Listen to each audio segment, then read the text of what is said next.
अस्सलाम वालेकुम नाज़रीन, यूट्यूब पर एक दफ़ा फिर आपको खुशामदीद यूट्यूब चैनल पर। और चूँकि काफ़ी दिन बाद, तकरीबन 3 से 4 दिन बाद आज मैं अपनी वीडियो रिकॉर्ड करा रही हूँ, इसलिए शायद ज़बान मेरा साथ नहीं दे रही।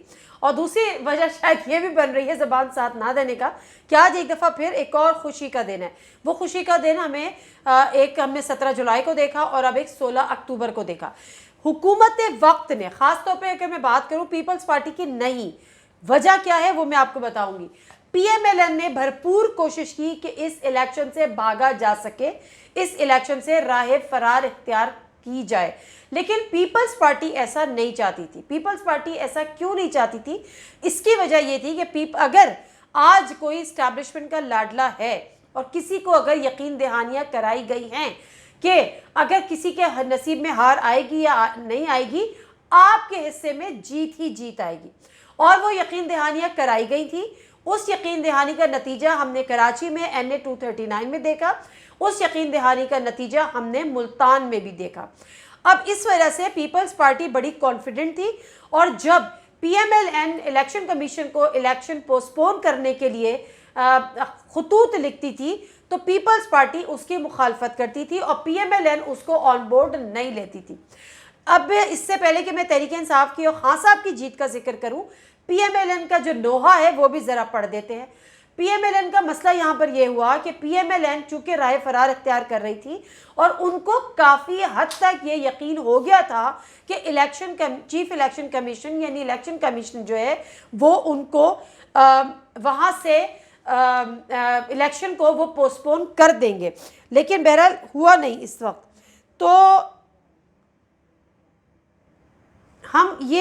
हम अभी तक लीडरलेस हैं। तलाल चौधरी शहबाज शरीफ को लीडर मानने से इनकार कर दिया। ये तो एक लंबी कहानी, और एक कहानी में एक ट्विस्ट है, क्योंकि असल मसला यही है कि यहाँ पे ग्रुपिंग हुई है। जो नून लीग में जो मरियम नवाज़ का कैंप है वो अलग है, जो शहबाज शरीफ साहब का कैंप है वो अलग है, और उसका शाखसाना हमने देख भी लिया।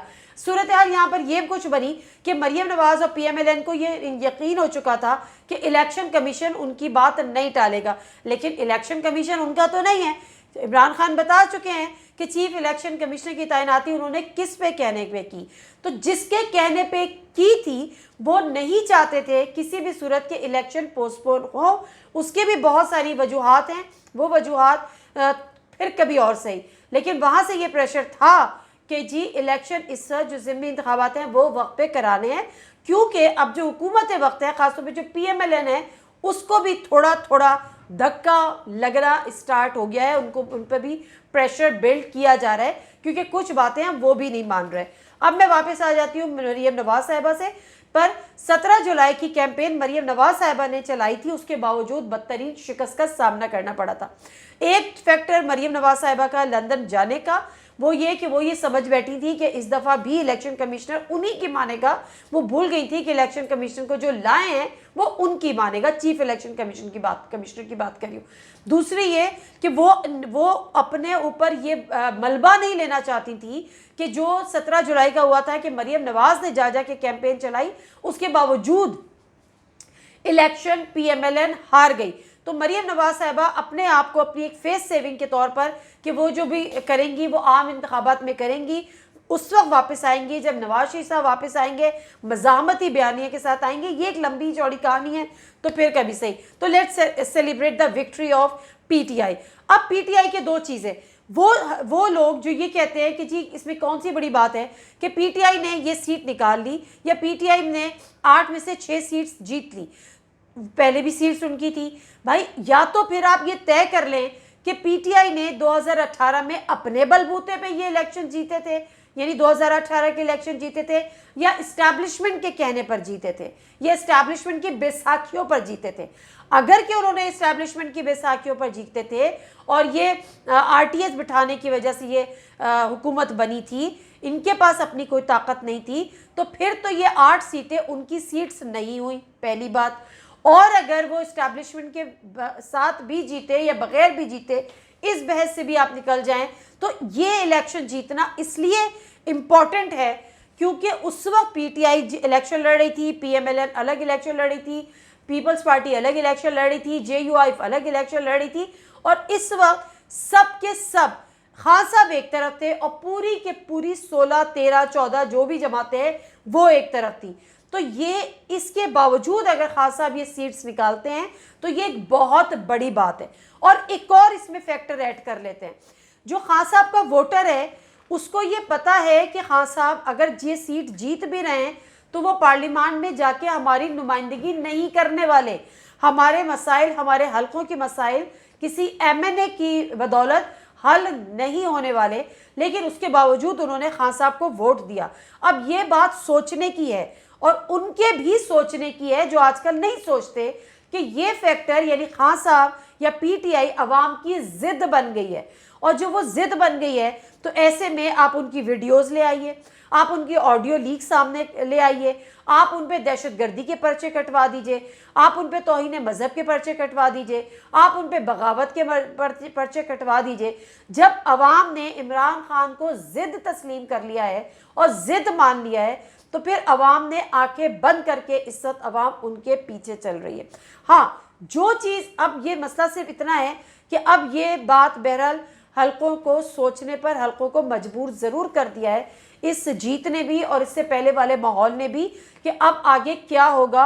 और जो उन्होंने प्लान किया था वो तो सारा जिसको कहते हैं ना कि मिट्टी की तरह बह गया, हाथ मुट्ठी से रेत की तरह निकल गया।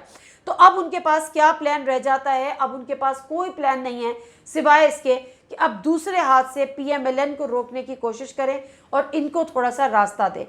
किसी ने आज बड़ी इंपॉर्टेंट ट्वीट की कि पाकिस्तान के अगले वज़ीर आज़म, बल्कि सिरिल अल्मेडा ने ये ट्वीट की कि पाकिस्तान के अगले वज़ीर आज़म इमरान खान साहब होंगे। तो जस्ट मार्क माय वर्ड्स कि वो वक्त अब दूर नहीं है, क्योंकि 28 नवंबर करीब है। और जिसने 28 नवंबर से जिस शख्सियत के जाना रुकना हम मंसूब करते हैं उसने कहीं ना कहीं ये बात ठान ली है कि जो हालात इतने बिगड़ गए हैं तो जाने से पहले हालात को सुधारना ज़रूरी है। और हालात सुधारने के लिए आपको इमरान खान या पीटीआई को भी एक लेवल प्लेइंग फील्ड देनी होगी। जब लेवल प्लेइंग फील्ड की बात याद आती है तो मुझे एक और बात याद आई कि इस आने वाले इलेक्शन में, चाहे वो जब भी होते, मैं ये नहीं कहती कि वो इलेक्शन कबल अज़ वक्त होंगे, वो इलेक्शन जब भी होंगे तमाम जमातों को लेवल प्लेइंग फील्ड होगी, किसी के सर पे हाथ नहीं रखा जाएगा और किसी के सर से हाथ नहीं उठाया जाने वाली सिचुएशन होगी। तो बहरहाल इन शॉर्ट ये कि इमरान खान साहब इस वक्त एक बड़ी भारी भरकम जीत के साथ और रूल कर रहे हैं, खुशियाँ मना रही है पीटीआई। और पीपल्स पार्टी कदरे बेहतर इसलिए साबित हुई क्योंकि हम बता भी रहे हैं कि वो एक लाडला हैं, वो डील है, उनके साथ एक अच्छी गुडी गुडी गेम चल रही है, आने वाले दिनों में भी चलेगी। तो इस वजह से उनको भी बहरहाल मुबारक हो। लेकिन जो सबसे ज़्यादा घाटे में रही है वो पीएमएलएन रही है। और पीएमएलएन वो जमात है जो कहती थी कि जी वोट को इज़्ज़त दो, हमारे वोट को इज़्ज़त नहीं दी जाती। अपने एक इंतहाई मकबूल बयानिए को लेकर उन्होंने चंद महीनों की हुक्मरानी कबूल की, जिसकी बदौलत आज उनको ये दिन देखना पड़ रहा है। और ये अब मुमकिन ही नहीं है आने वाले इलेक्शंस में कि पीएमएलएन बग़ैर दीगर जमातों के इत्तेहाद के वो इलेक्शन में जाए या अपनी इलेक्शन कैंपेन करे, क्योंकि इस वक्त जो सूरत हाल है, और आज हम प्रोग्राम में भी यही बात कर रहे थे, तो निसार खोड़ो साहब हमारे साथ हैं, उन्होंने कहा कि ये अभी कबल अज़ वक्त है कि हम ये डिसाइड करें। लेकिन बहरहाल मुल्तान की सीट या मुल्तान की जीत पीपल्स पार्टी को इसलिए दोबारा से नसीब हुई कि उनके सामने मद्दे मुकाबिल ना पीएमएलएन थी ना दीगर कोई पार्टी थी, सिर्फ और सिर्फ पीटीआई थी। और पीटीआई ने मुल्तान की सीट क्यों हारी? क्योंकि शाह महमूद कुरैशी साहब ने अपनी बेटी को यानी मौरूसी सियासत को परवान चढ़ाने की एक नाकाम कोशिश की। जिस वक्त उनको वहाँ से टिकट दिया गया था उनकी बेटी को, उस वक्त भी पीटीआई के अपने नज़रियाती लोगों ने इस पर ऑब्जेक्शन किया था, इस पर सवालात उठाए थे, इस पर तनकीद की थी। उसका जवाब उन्होंने ये दिया था कि इससे ज़्यादा इंपॉर्टेंट सीट जीतना है। तो शाह महमूद कुरैशी साहब, आप सीट नहीं जीते तो बेहतर ये था कि आप, जो आपकी पार्टी के लोगों ने, अवाम ने मौरूसी सियासत को नो किया है, तो आप खुद मौरूसी सियासत को नो करते, वो ज़्यादा बेहतर होता। तो अब ये बहरहाल इस वक्त ये सूरत हाल है। अफसोस की बात यह है कि ये एक तमाशा लगा है, इस पर 1 अरब से ज़ायद का खर्चा आया है और ये पैसा बहा दिया गया, क्योंकि जो 8 या 9 या 10 या 11 सीट्स पे जो इलेक्शन हुए हैं जो प्रोविंशियल सीट्स पे भी हुए, सूबाई भी पंजाब में, वो जहाँ से पीटीआई जीत गई, चलो प्रोविंशियल तो ठीक है, लेकिन जो नेशनल असेंबली वो पार्लियामान में नहीं जाएगी, वो फिर इस्तीफे देगी, फिर सीट्स खाली होंगे। चूँकि अभी इलेक्शन नहीं होने, चूँकि ये ज़िद बनी हुई है, चूँकि ये खौफ बन चुका है, तो फिर ज़िमनी इंतखाबात होंगे, फिर खान साहब खड़े हो जाएंगे, फिर वो इस्तीफे दे देंगे। तो ये सर्कस इस मुल्क में चलता रहेगा, हमारे टैक्स पेयर के पैसे इसी में ज़ाया होते रहेंगे, लेकिन किसी न किसी के अना को तस्कीन मिलती रहेगी। नादिम, मेरे से कोई इजाज़त दीजिए।